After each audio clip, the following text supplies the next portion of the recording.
Hello बच्चों, आज हम रिफ्लेक्शन ऑफ लाइट का आज चौथा लेक्चर है।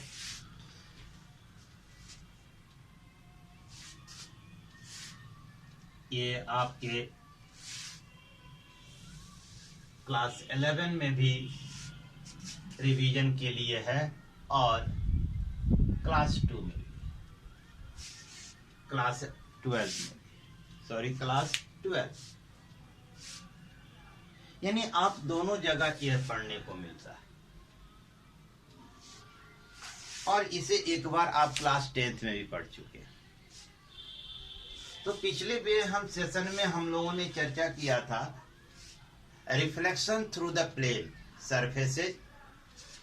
प्लेन सरफेस से होकर हमने रिफ्लेक्शन के बारे में चर्चा किया था। आज हम लोग चर्चा करेंगे reflection through the curved surfaces. ठीक है, रिफ्लेक्शन थ्रू कर्व्ड सरफेस। ठीक है, कर्व्ड सरफेस यानी एस्फेरिकल मिरर। क्या कहते हैं? एस्फेरिकल मिरर। कर्व्ड सरफेस में क्या आएगा? एस्फेरिकल मिरर आएगा। ठीक है, ये स्फेरिकल मिरर क्या होता है, किसे कहते हैं?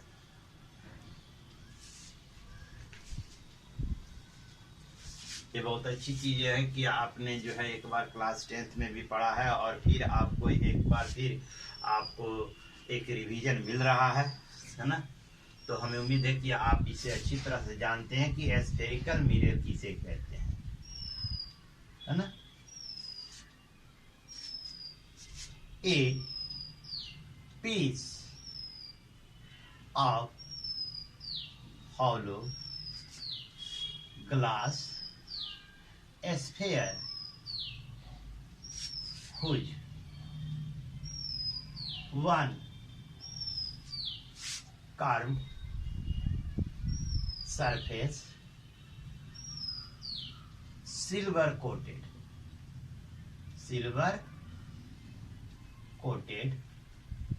and painted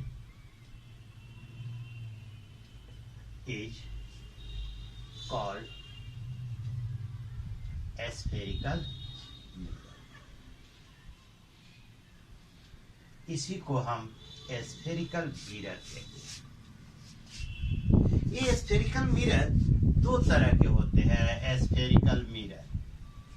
spherical mirror आपके दो तरह के होते हैं।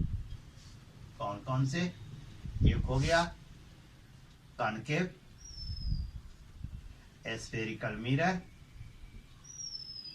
और दूसरा हो गया convex spherical mirror.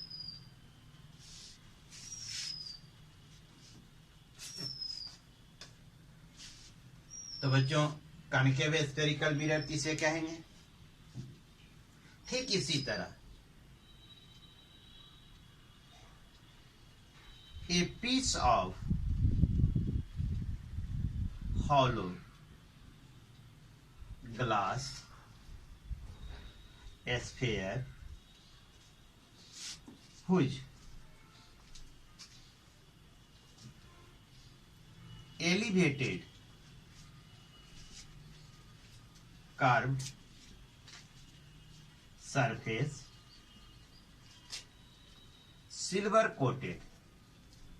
silver coated and other surface act as a reflector is called, है ना, concave spherical mirror। इसको हम कैसे कहेंगे? A piece of hollow glass sphere whose depressed curved surface silver coated and other surface act as reflector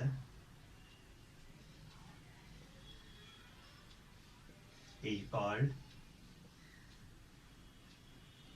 convex spherical mirror। अब आपको एक छोटी सी हम देते हैं। This is a hollow glass sphere। There are so many terms are used in this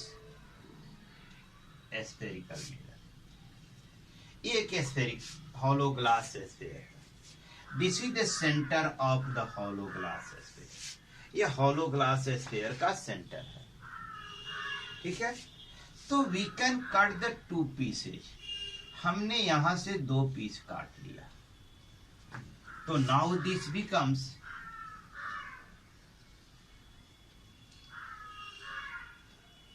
the shape,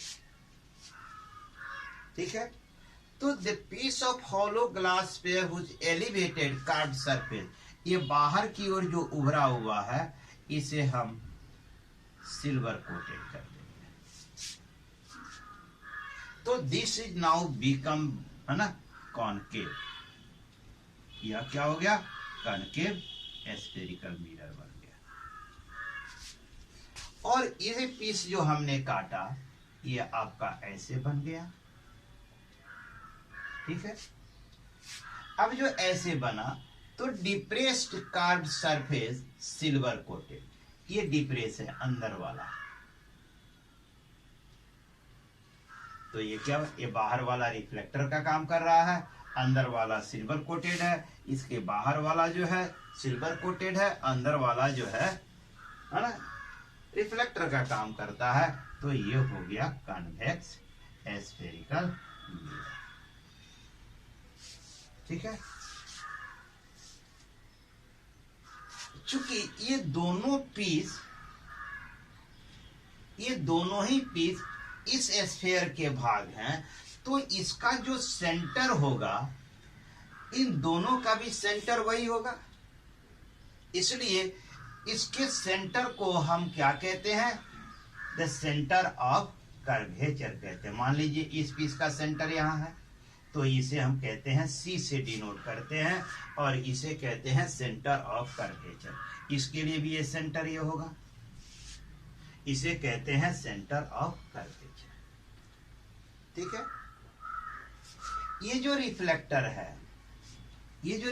है this is the complete length of the mirror. इसका जो मिडिल पॉइंट है यानी मिड पॉइंट, ये मिड पॉइंट को हम पोल कहते हैं। क्या कहते हैं? पोल कहते हैं, जिसे हम P से डिनोट करते हैं, ठीक है। इस हॉलो ग्लास स्फीयर की जो रेडियस होती है, ठीक है ना, तो यही रेडियस इस स्फीयर के पीस का भी होगा, यही रेडियस इस पीस का भी होगा। तो इसे हम कहते हैं रेडियस ऑफ कर्वेचर। यानी यदि हम कहें पोल से सेंटर ऑफ कर्वेचर, यानी सेंटर ऑफ कर्वेचर पोल क्या है? सर्कुम्फेरेंस पर पॉइंट है, ये भी सर्कुम्फेरेंस पर, सेंटर से सर्किल के सर्कुम्फेरेंस पर खींची गई लाइन क्या होती है? Radius of curvature. तो यह भी क्या है? Radius of curvature. इसे हम कैपिटल R से डिनोट करते हैं, ठीक है, क्लियर। रेडियस ऑफ कर्वेचर किसे कहते हैं, है ना? तो the radius of hollow glass sphere whose, है ना, spherical mirror is a part is called radius of curvature, या the distance between the centre of curvature and the pole is called the radius of curvature, ठीक है। अब आते हैं A imaginary line passes through the center of curvature and the pole. An imaginary line passes through the center of curvature and the pole is called principal axis. इसे क्या कहते हैं? Principal axis कहते हैं. A imaginary line passes through the pole and the center of curvature. जो imaginary line पोल और centre of curvature से गुजरती है उसे हम क्या कहते हैं? प्रिंसिपल एक्सिस यानी एक्सिस ऑफ द मिरर कहते हैं. It clear? अब जरा this is the vertical height of the reflector. This is the vertical height यानी लेंथ ऑफ द रिफ्लेक्टर. ये जो है ना क्या है? रिफ्लेक्टर की लेंथ है. ठीक है. जो रिफ्लेक्टर की वर्टिकल लेंथ होती है, दी वर्टिकल हाइट होती है, उसे हम क्या कहते हैं? एपर्चर कहते हैं. क्या कहते हैं? एपर्चर.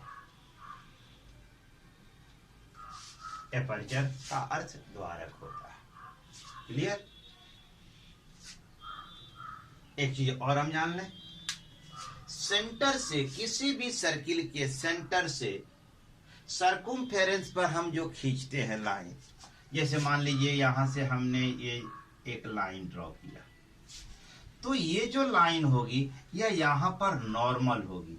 यानी यहां पर एक हम टेंजेंट ड्रॉ करें, ठीक है, तो ये जो एंगल होगा यह 90 डिग्री का. यानी रेडियस भी हम ड्रॉ करते हैं, सर्कुम्फेरेंस तक खींचते हैं, तो इस पॉइंट पर यदि हम यहाँ पर एक टेंजेंट डाल दें तो यहाँ यह नॉर्मल होगी 90 डिग्री का.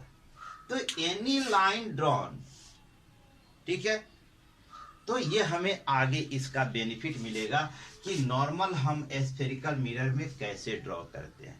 Any line drawn from the centre to the mirror, है ना, तो वह क्या होती है? नॉर्मल होगी. यह जो है यहां से यदि सेंटर से हम खींचें तो यह क्या होगी? इस पॉइंट पर नॉर्मल होगी. यहां से हम खींच दें तो यह क्या होगी? इस पॉइंट पर यह नॉर्मल होगी. ठीक है. This line PC is also normal at this point. कहां पर? P पर यह नॉर्मल है, यानी परपेंडिकुलर है. तो ये कुछ टर्म्स हैं जो आपको स्फेरिकल मिरर में यूज की जाती है ना. कॉनकेव किसे कहते हैं? कॉन्वेक्स किसे कहते हैं हमने जाना. दूसरी चीज टर्म्स क्या है? सेंटर ऑफ कर्वेचर किसे कहते हैं? यानी C को हम कहते हैं सेंटर ऑफ कर्वेचर. R को हम क्या कहते हैं? R को कहते हैं radius of curvature. Radius of curvature. तो आपने देखा सेंटर किसे कहते हैं?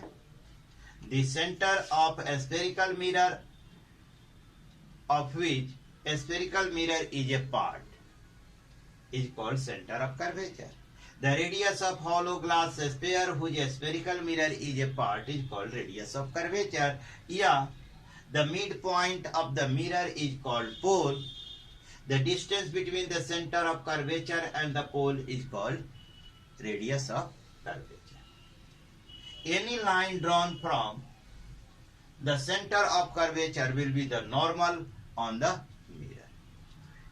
The imaginary line passes through the pole and the center of curvature is called principal axis. PC will be normal at the point P. PC will be normal at point P. Any line drawn on the, ये क्या होगी? Normal होगी. It clear? The vertical height, that is the vertical length of reflector, जो reflector की length होती है उसे हम क्या कहते हैं? एपर्चर कहते हैं. उसे हम क्या कहते हैं? एपर्चर कहते हैं.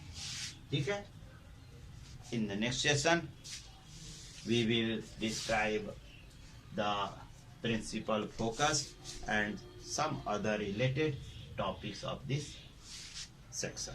Thanks today.